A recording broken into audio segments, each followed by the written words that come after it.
Hi everyone. So this is my futures project, and I thought about doing it on the Pakistan-U.S. relations and how that would probably look in the future. So in 2018, the Trump administration actually cut ties to Pakistan that were military, like my statement, and they actually just continued to do economic aid, and I'll mention that a little bit further and explain that.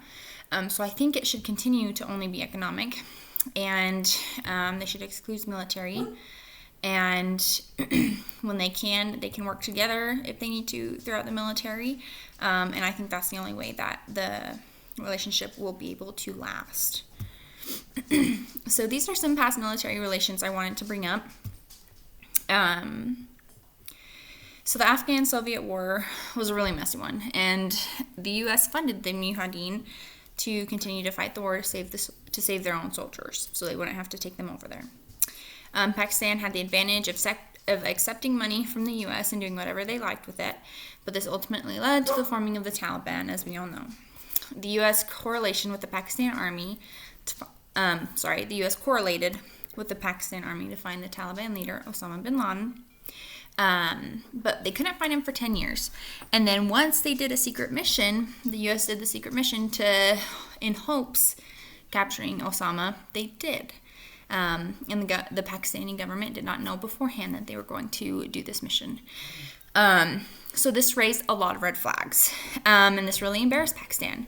But it also shed some light on the truth that the government might have been working with the Taliban or just turned a blind eye to them. And another example of this being a possibility is from Malala's book that we've been reading. She mentioned a lot of the times that a Taliban checkpoint was right across the road from the government checkpoint, and that they just didn't know each other was there. And so that just seems very crazy, wild to me. And then I also want to point out that Pakistan's past leaders have almost always been corrupted and or removed by the army, leaving the army in charge, and that's usually been resulted in a dictatorship. So just basing that off of that, I think that is a huge piece of history that we need to pay attention to, and that we should not 100% rely on Pakistan to do the right thing, because Pakistan also wants to try to, I guess, retain relationships with Afghanistan is how I understand it. And Afghanistan is largely, they largely support the Taliban and the extremists. And so they're trying to keep those relations while keeping relations with the U.S., but it's just not working very well. So I just don't think that'll continue to work in the future. And then regarding the use of drones, the U.S. has kind of gotten a little trigger happy with the U.S. drones. And Pakistan also secretly signed off on the use of them. So that only later infuriated the Pakistan citizens, and increasing their distaste for the U.S. And according to Brookings, U.S. efforts since the 9/11 attacks to persuade Pakistan to crack down on terror have sadly failed. So this just goes further to show that they haven't done a lot of effort to fight the war on terror, and that just makes me think that we shouldn't continue to trust them as much as we have in the past. But like I said, in 2019, the U.S. cut security assistance to Pakistan on the grounds that the U.S. has poured a lot into the country, and all we get back in return are lies and deceit. But one pro is the economic growth between the countries. So in 2019, economic growth hit a record high.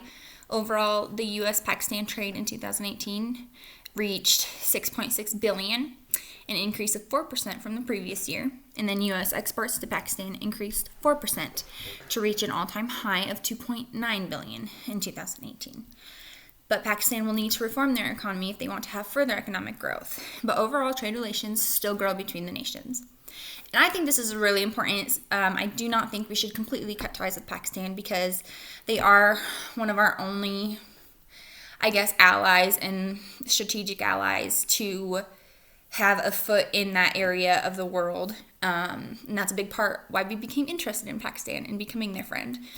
And so just based off of the economic history, I think it's great. I think we should continue to help them economically. They help us. It's kind of a win-win situation there. There's nothing that can go bad from that so far. But I do think that the military aid should continue to be cut. I want to read this quote from the news that Professor Askari said. Pakistanis may create hurdles or cause delays in the transit of such supplies, such as like army supplies, but they are unlikely to block it completely because that could lead to suspension of all ties. So I liked the ending of that sentence because they will not make a drastic move to completely cut ties because we help Pakistan a lot and they know that. And so it's not in their best interest to completely cut ties with the U.S. And it's not quite in our best interest either because we do have that foot in that area of the world. And so that's really important to be able to have that presence there. And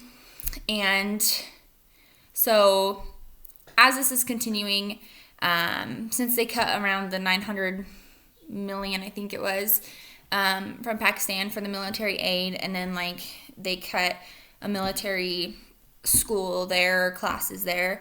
I think those are good steps just to show Pakistan that we are not accepting the lack of work they are doing on the war against terror, and to show that we are more interested in just being economic friends.